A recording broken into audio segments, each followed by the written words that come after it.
Good, Movember. Yeah. Um, so, um, So I pressed so- the recording part to uh-huh. check. Yeah, I think Okay, it's recording. okay, I see now. Okay. Um, so, hi and welcome everyone to my channel. I'm very excited today to be speaking to Victor Baatweng, and he's a financial journalist, and I think of him as a public intellectual as well. So, Victor, welcome to my channel. Thank you very much, Don. Thank you for the Yeah. invitation. It's good to finally be at this channel. Yes, Yeah. thank you. So we're gonna have a conversation that goes in and out of the theme of the resource curse, since Botswana has like diamonds, and that has been the story about Botswana has actually been that it doesn't have the resource curse. But I just want to start off by saying, recently the President Masisi gave the State of the Nation address, to see if you had any things that um, left you feeling hopeful or hopeless, just off the bat. Thank you very much. I think first, let's start by trying to define your State of the Nation address. I always try to give people a scenario of what a State of the Nation address should look like or should read like. And I always give it's not a good example, but it's a perfect example where you and your family of only six, you are trying to get into a hospital, a district hospital, to take a relative who is inside the ward and is hospitalized. And when you reach the hospital, maybe it's COVID-19 period, and they tell you, no, only one person can get inside and get to check this patient or this relative of yours. So the person who gets inside and comes back to give you feedback as a family members should be able to tell you the state of the relative who's been hospitalized. If this relative has developed some rash on the neck, he should be able to tell you that this relative has developed rash on the neck so that you can get the proper medication for this person. But if the person who got inside come back and then denies or doesn't tell the family that the person has rash, chances are that that rash could be the one that is taking our lovely relative member. So that's what the Station of the Nation should do. When the president stand up and speak to the nation, he should be able to tell us in terms of health, in terms of education, in terms of technology, in terms of constitutional review, whatever project that we have set for ourselves as a nation, where are we? And if we have achieved, good. If we have not achieved, give us reasons why we have not achieved. So, for instance, in this speech, the president gave a feedback on land. He Yes. said just over 2,000 people were allocated land in the past year. But I was not happy when the president didn't include the number of people who are waiting to be given land. That number goes up to 600,000. So if the Wow. president was to say, we have given 2,000 people land, and then go ahead and say, me, people who are waiting, there are 600,000, it would give us the proper state of land allocation in Mobotswana. It would give that picture of how it's happening. But if he comes and say we have allocated 2,000 people land to someone else in rural area in Mashor, they might think 2,000 is a very huge number. Remember how we used to Yes. think a million is this amount of money that could you could spread in the yard. So if the president comes and Yes. say we've given 2,000 plots to someone, it might appear like a very huge achievement by government. But if you measure it against 600,000 people waiting, it shows you that we have Yeah. a long way to go. So the president should be able to Mm. say, we have given 200,000, but it's against 600,000, but we could not give as much as we have wanted because maybe we have channeled resources towards fighting COVID, or we have channeled resources towards fighting poverty, also, so something like that. But he didn't go that as far. So that happened with Mm. many other aspects of his speech. As there are so many Mm. examples that one could give, and it's been trend over the years. I think we are now used to it, and I think it explains why a lot of people tend now to lose interest in some of the speeches. That is why when you go into the main mall in Gaborone, people are busy with their life. Some don't even know. I was at a dentist, in fact, on that day, and I was asking the ladies at the Yeah. reception, why can't they put on the national television? They didn't even know that it was the State of the Nation address. But remember how this event used to excite people back in the days. It used to, yes. Yeah. So Until I they think figured out that they're hearing the same thing every year. exactly. Yeah. Yeah. So in short, that's I think one would just have to say it's all same story. Mm. And Victor, I want to pick up on the issue of land when you spoke about land, because really Botswana's greatest resources that like at least for its revenue are from the land, like diamonds and minerals. Um, y- you know, people now having to wait for so long to be allocated land, while in front of our eyes we are seeing people come in the name of investment and suddenly own land in Botswana. People coming from outside. What is causing all of this? What is causing the delays in us as the citizens being serviced as far as the land goes and being given our rightful land in a lot of ways? Um, and what is sort of expediting the coming in of these people from outside to own our land? Yeah, I think we have, as a nation or the leadership of the country, they've always been obsessed with this thing they call the foreign direct investment, which has not really worked for us. For instance, if you look even the number of companies that are operating in our country in the retail Mm, space, they pay low wages to the workers as little as 1,000, 1.5, 1.2. And you can't count that as foreign direct investment because they are just exploiting labor. And there are no big manufacturers here, which maybe could have counted as foreign direct investment.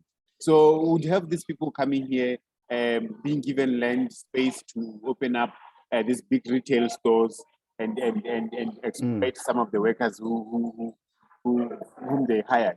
But when you look at the residential part of it, or even the commercial part of it, where citizens want land for commercial purposes, there's a slow mm, movement there. And part of the reason why we are not getting land at the rate at which we wish to is because we don't have a budget allocated to land allocation. If you look at our national budget every February, ideally we should be able to have a mm, certain amount of money being directed specifically towards land servicing. But we find a situation where when you read the minister's speech, finance minister's speech, and he's speaking about yeah. uh, a budget to the Minister of Land or to the Land Board, that money goes towards payment of salaries. It doesn't go towards the Mhm, service of land.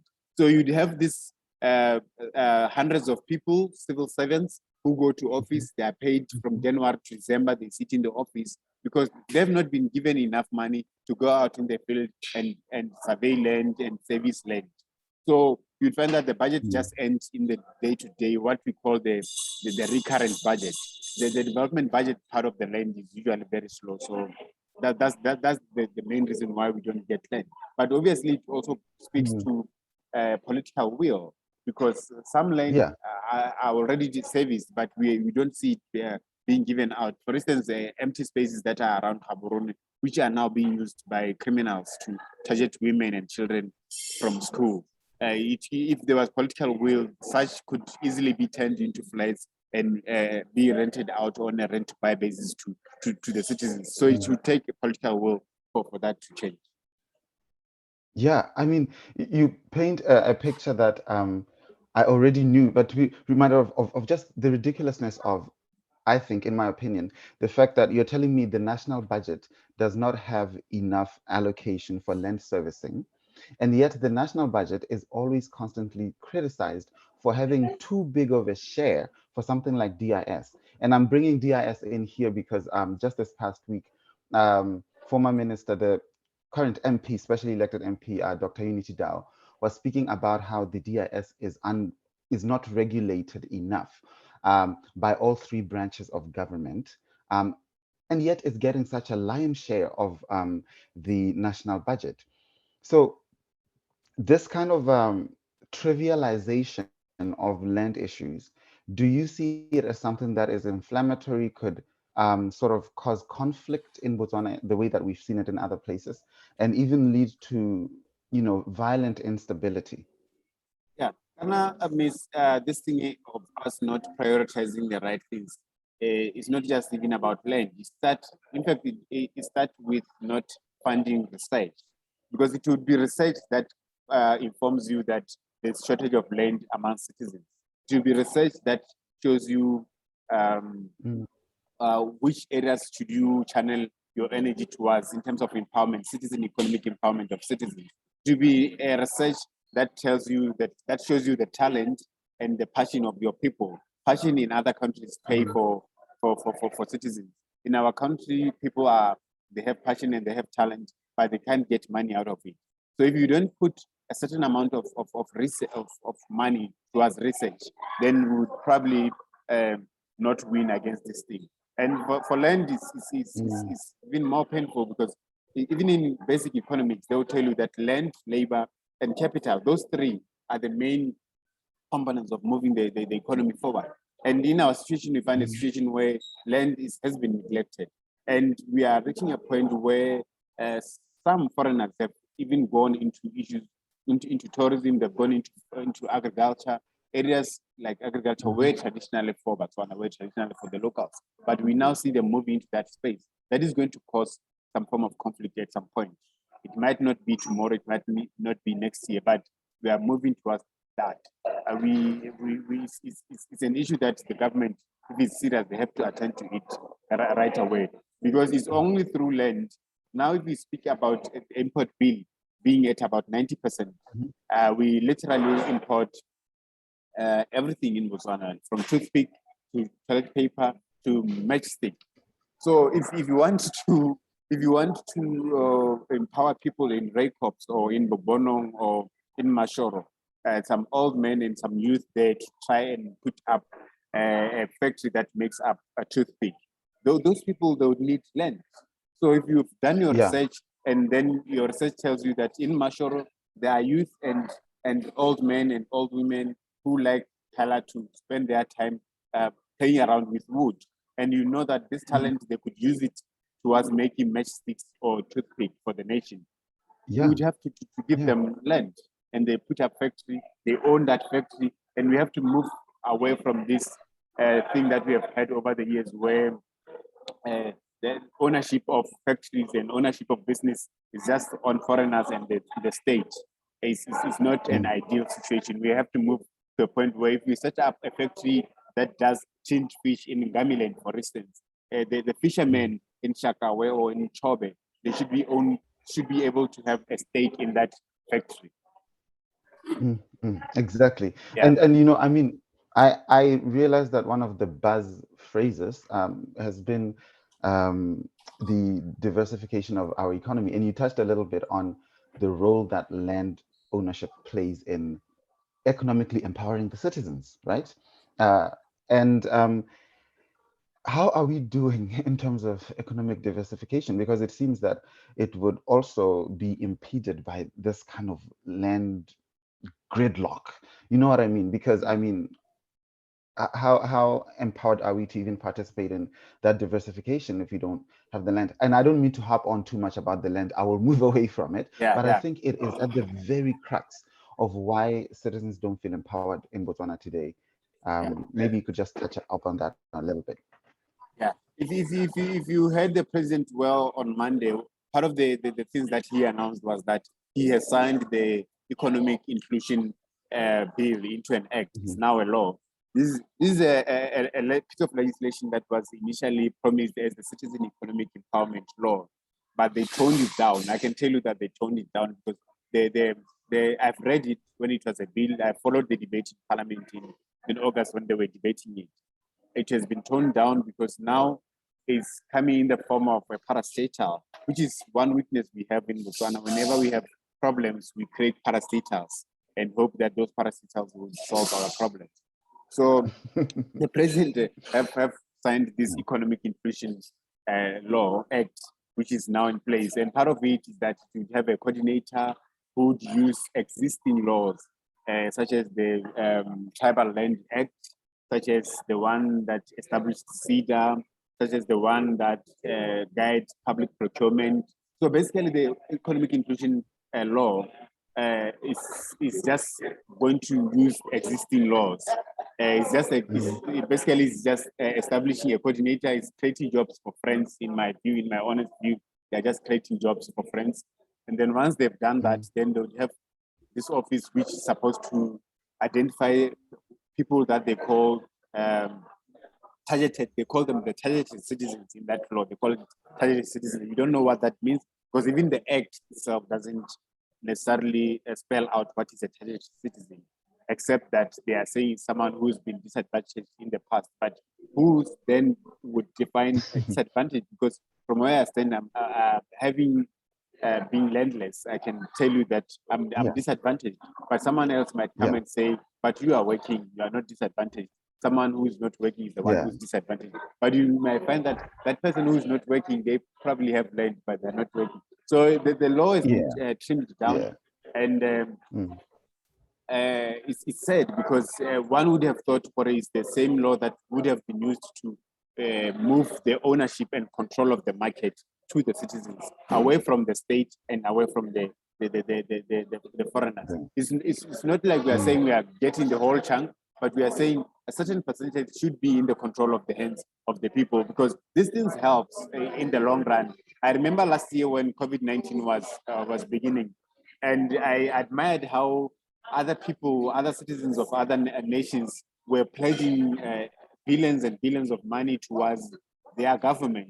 In South Africa, for instance, there's a huge amount of money that was pledged by certain family which made his business in Botswana, and they pledged towards their own government in South Africa. And if we had created such billionaires in Botswana, being Botswana, they would have done the same for our country. I remember in West Africa, a soccer star, Diet Drogba, pledged his hotel, some of his hotels, to be used as quarantine. But imagine if we had Dipsy Silolwane or Amante Monsu or any other sports star, we had developed them such that they own property, they owned certain piece of our economy. They could have done the same for their country because they would be giving back. But because we have not empowered them enough, they don't have anything to offer. So when we say citizen economic empowerment, when we say let's empower our own people, we are not just saying it for fashion. We are saying it's beneficial even in the long run when you have things like COVID-19 pandemic. And this is not the last pandemic we are getting. We are going to get some in the next 10 years, in the next 20 years. And if we find us in a situation where the citizens are not economically empowered, we would be worse off. Yeah, and also, alongside with them being economically empowered, I think that even if we did have those billionaires, even if the government, just in my opinion, just has not built enough trust in the people, that even the people who may have less than $1 billion, or maybe the way we built our national university, they are not willing. There are good people who are not willing to put money into the COVID fund that was set up last year, because government has eroded the trust of people to such critical levels. Would you agree with that?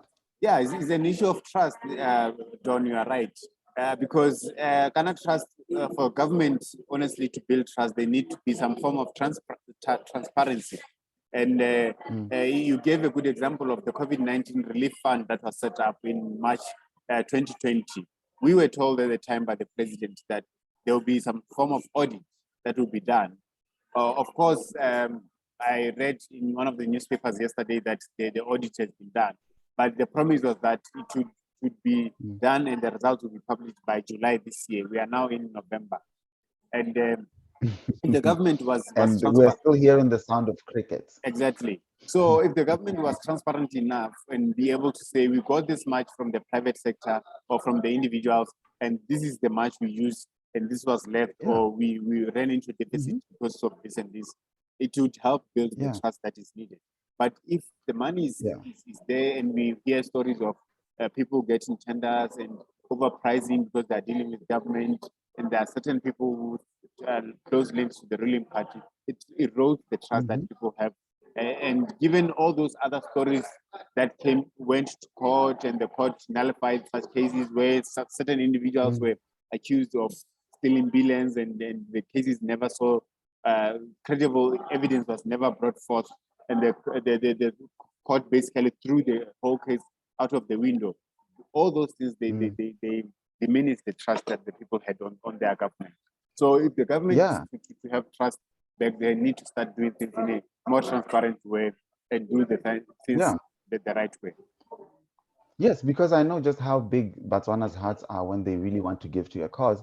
We've seen in 1976, that's how we built our university, the first one, by just contributing, the cocoa, the grains, whatever we had. We also saw it when former President Kama was leaving office, just how people were so economically disadvantaged and yet managed to give so much, even taking food out of their mouths because they believed in giving him a certain kind of farewell. So we know that even without us being millionaires, we would have given. I think we just don't trust the government. I want to read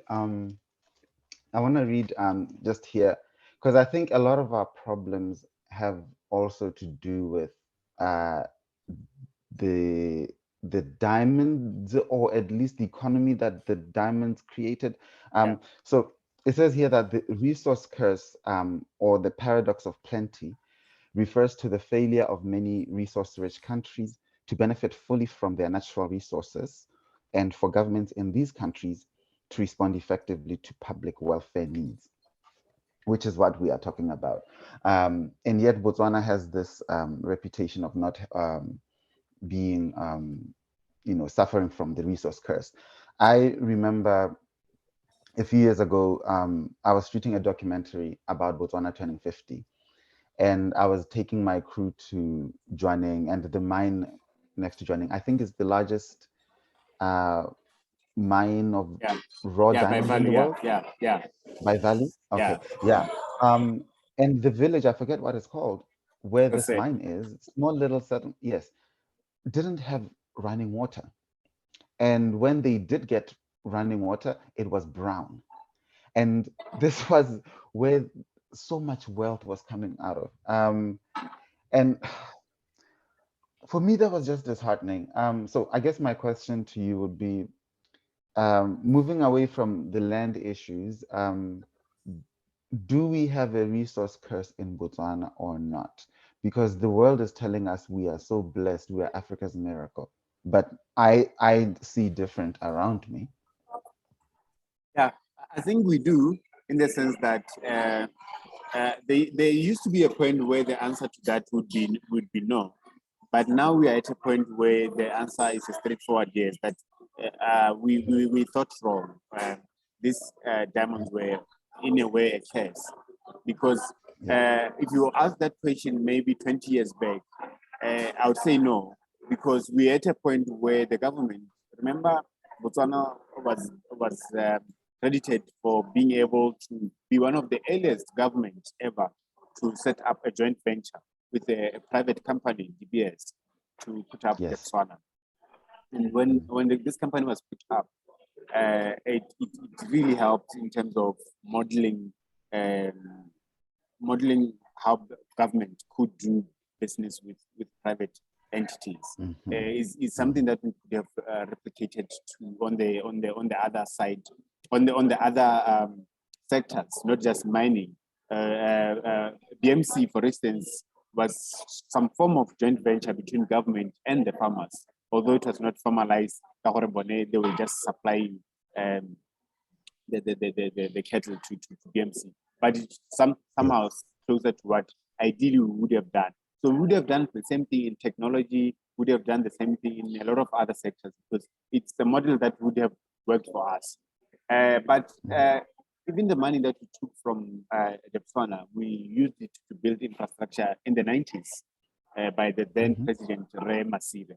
Uh, Mhm. we then failed to even set up a fund that could go towards servicing this infrastructure. As we speak now, if you walk into Marina Hospital, one of the largest hospitals in the country, it's depleted. It's not in a good state. So if you walk into that hospital today, you would realize that it's in a bad state, and it's in a bad state because we didn't put aside the funds to actually refurbish it with time, to use the money from the diamonds to say we have used the money from the diamonds to set up this hospital, but we are taking a portion of it to set it Mhm. aside so that in 10 years time we are refurbishing Marina, or in 10 years time we are expanding the highway between Gaborone and Francis Town so that we cut on accident, or in 10 years time we are building more hospitals or giving more money to the people who are aspiring entrepreneurs in the country. So we didn't do that. We, in fact, get obsessed with the getting foreign direct investment and didn't even empower people in terms of financial literacy to be able to develop themselves in terms of entrepreneurship space. That is why now when you try to group people to be entrepreneurs or to be business people here in Botswana, a lot of them fail because they don't have that background. Our education system is also not supportive.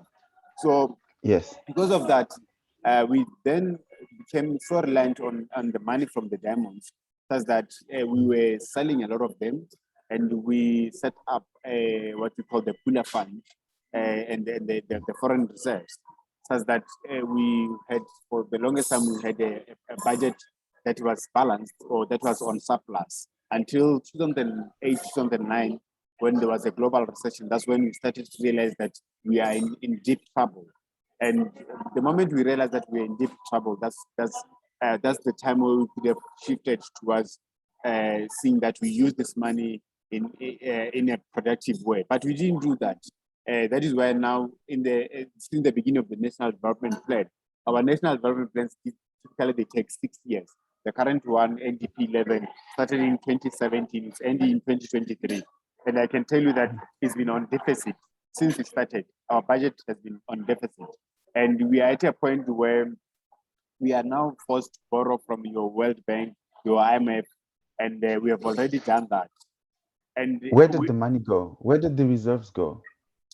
we part of it financed the deficit. Remember, I told you that when NDP, Yes, the deficit of 2008. yeah, and from then also from 2017 up to date, we've been operating a deficit budget. So if you operate a budget deficit, it means now you have to get money from somewhere, from your savings, come and finance some of your current needs. So in this case, we had foreign reserves that we had to tap on and use this money to pay civil servants, for instance, to expand some of the roads that are now being expanded, to buy ARVs, for instance, and the like, to fund human life, human wildlife conflicts in the north, because we were not making enough money. And when COVID-19 came last year, things went even more further south, so to speak, because we could not sell diamonds for whole of 2020. We could not sell diamonds. Only in the first quarter of 2021, that's when now numbers are much better. But even to date, we are still not doing anything to say we try to move away from diamonds. As we speak, John, part of the highlights that COVID-19 gave us was the over-reliance on South Africa to import basic needs from South Africa. We when the borders were closed because of COVID-19, we were in a bad state. We realized that we're importing dishwashing liquids, we're importing toilet paper, we're importing toothpick, we're importing masks. Even today, I think there's only 1 or 2 factories at a very small scale who are producing masks. Mind you, we are using masks every day. Why can't we have huge? Why can't we have each district in Botswana? Hey, why can't we have each district in Botswana having a factory that is producing masks? At least if they are not producing them now, we could be building them to say by next year we are having these factories producing masks.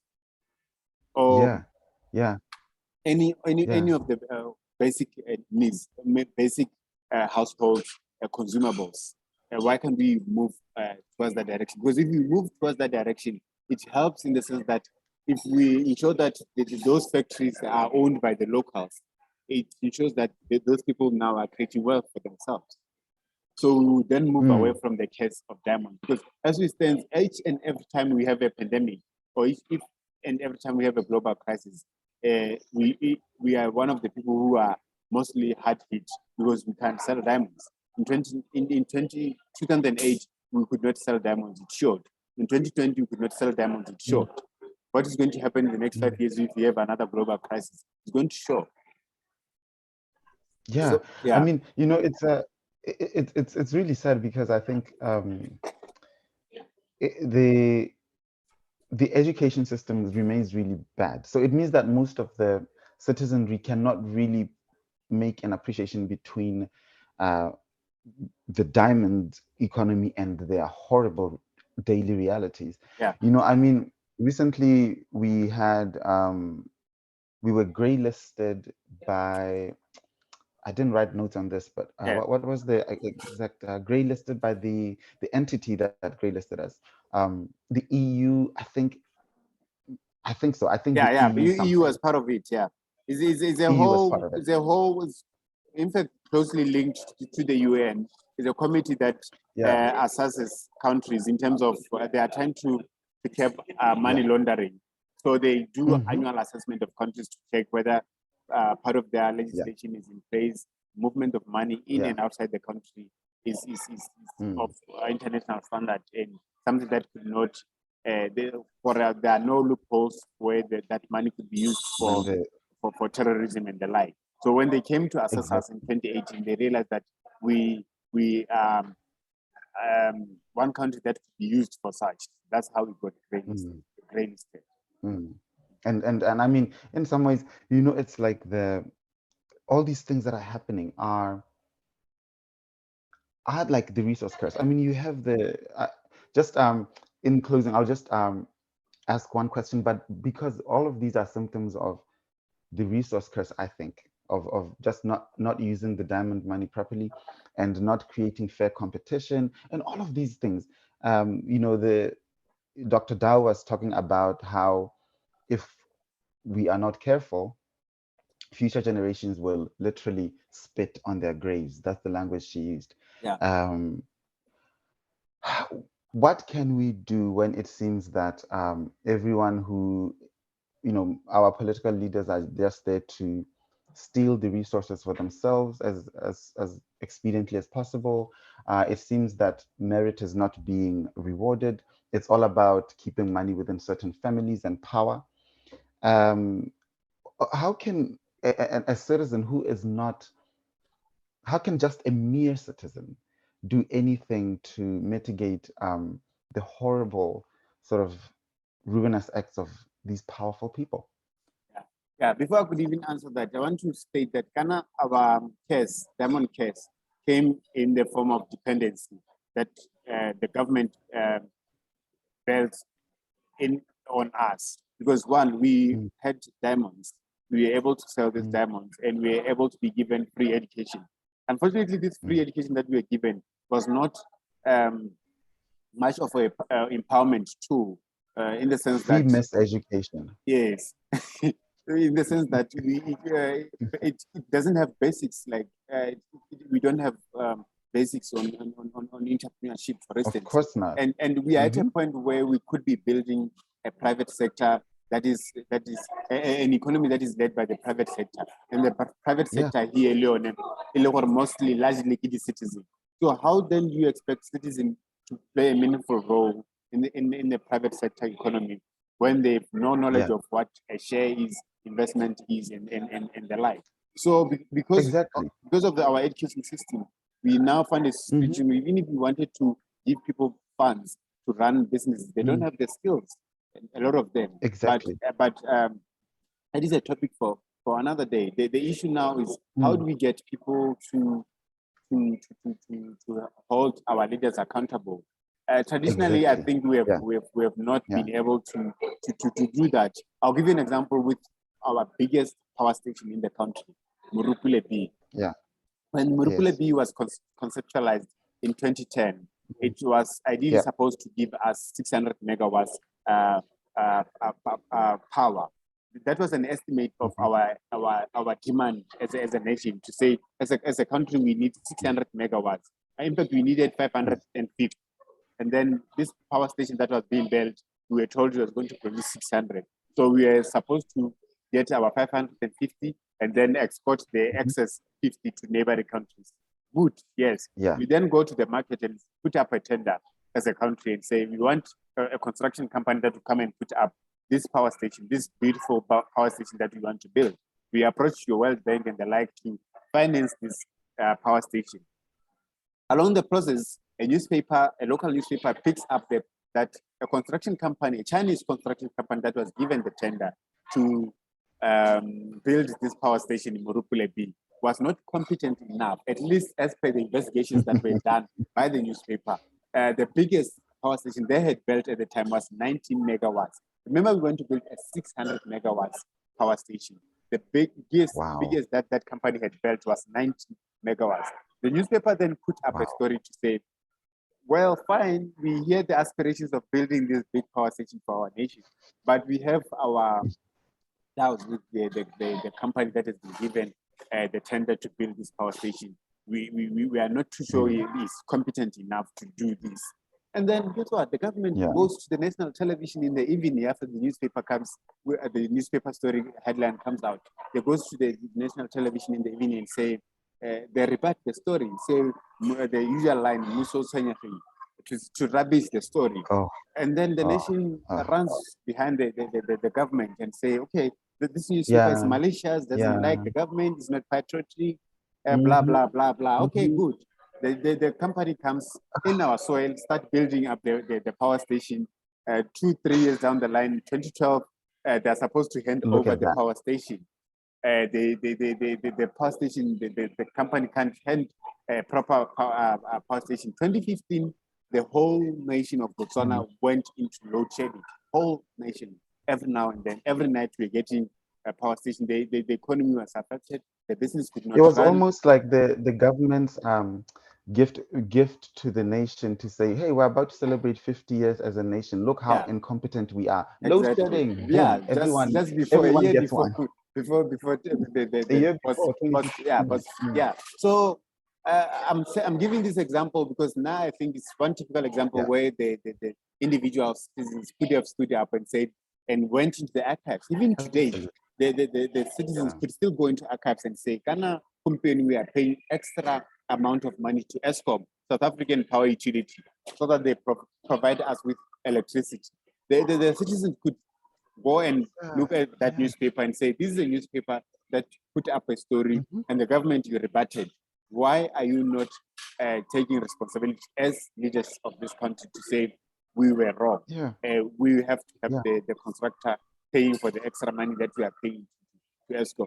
So we have this culture of not holding our leaders accountable, even on straightforward things. This Murukule stories, part of the things that were straightforward. So when you ask me Mm. that question, what can citizens do? I find it very difficult to answer it because there are so many examples that I could give you, John, where people could just give Mm. such example and say, government or leaders, you have failed us in this regard. This is the evidence. Mm. Please correct. Please um, account for this. And we couldn't do that. And we don't have the Mm. culture of protest. A lot of people who are protesting now, even a few weeks ago in September 7, a local pastor here protested and he was put in jail for over a night. And it's usually Yeah. the approach Easy. from government. And those things usually Yeah. scare other people. So people are usually just Yeah. powerless. And when elections And come, I'm so glad that you brought that up. yeah. Mm. So I'm so glad you brought that up because yeah, it's why people don't protest that the brutal force is being used against individuals, and then we see those individuals as examples, right? yeah, They've been made example of, and I know that Zoom is gonna cut us off in a couple of minutes, but I just wanted to like think of like with the deficit earlier when I said where did the money go, because I was thinking even with the deficit. Funding the deficit from 2017, and even with the 2008 sort session. of world, yeah, recession. Um, I remember that we literally had a finance minister like last year come up to us and say more than once that money that was from the reserves had disappeared, and somehow that was just accepted as the narrative. And I'm pretty sure I heard it more than once, and that's why I'm like, even with these things going on, the corruption is just clearly making like just plunging us into poverty. And the idea also of this kind of very manipulative incompetent leadership that puts us on these gray lists by their actions, by being you know be really careless with our resources. then the same people want to, when we get off the gray list, they want us to celebrate. And they literally have the confidence to call press conferences and gather people to celebrate this thing that They created the now we mess they have created. come Yeah. back from the hell that Yeah. they had I created. gave someone a scenario of what I interpreted it to be. It's like, Yeah. when you go into Mashoro or in fancy areas, Mm, because that's where there's a lot of cattle. But we tell mm, Abadisa, they have their cattle, rearing their cattle. And then you yeah. then come and cause a fire Mm, into this world, into this, you burn the trees and the grasses. And then this Badisa or this headman, they get worried that their cattle are going to burn as well. And then you run around and go get a tank of water and then come and put the fire off. And you want this Badisa to be happy for you that finally you've put off the fire. Who caused the fire in the first place? So it's the same thing they did. exactly. It's the same thing It they did. is. Yeah. Yeah. And you reminded me of, as we close, actually, I think I should close with this definition because you reminded me of this definition of terrorism that when I was getting my political science degree in undergrad, um, one of my professors always defined terrorism as um, provoking with the expectation of an irrational reaction. So if you are dealing with with human beings who are rational and giving you a rational reaction, with this kind of leadership that is so horrible, when you invite people and say, "Come, re dule mo grey listing," the rational thing is for those people to say, "We want nothing to do with that." But you expect the irrational, which is that they will gather and celebrate and do. We constantly do the irrational. So we're Yeah. constantly Yeah. being terrorized and responding as expected. Yeah. Yeah. Yeah. I'm glad that you affirm that, and I think it's time the world just knew the real Botswana. And I'm glad that people will get to see this interview and just understand that this picture of a Botswana that's Africa's poster child and that is perfect is perhaps a reputation we are still benefiting from, but Yeah. Yeah. that we certainly don't deserve anymore. Right? Because Yeah. I'll tell you this, Don. Part of this huge staging, even some of the appointments where the government would appoint a certain female, and then you'll be told how is women empowerment in the life. Largely is on issue of PR. It's not even on Yeah, issue it's of actually very yeah, misogynistic yeah. to So put incompetent people yeah. in positions where they endanger the nation, but because of their gender, Yeah. you think that So excuses sometimes the you even take horrible people crimes. who Yeah. are already empowered and put them in certain position, and then you claim it to be an empowerment. I mean, for me, Mm, mm, empowerment would be for you to go into the CKGR and pick a young Mosara lady and put them in parliament and have them represent the um, the interest of the Basara as a minor tribe. As I'm calling them minor because it's the constitution that is calling them minor, not myself.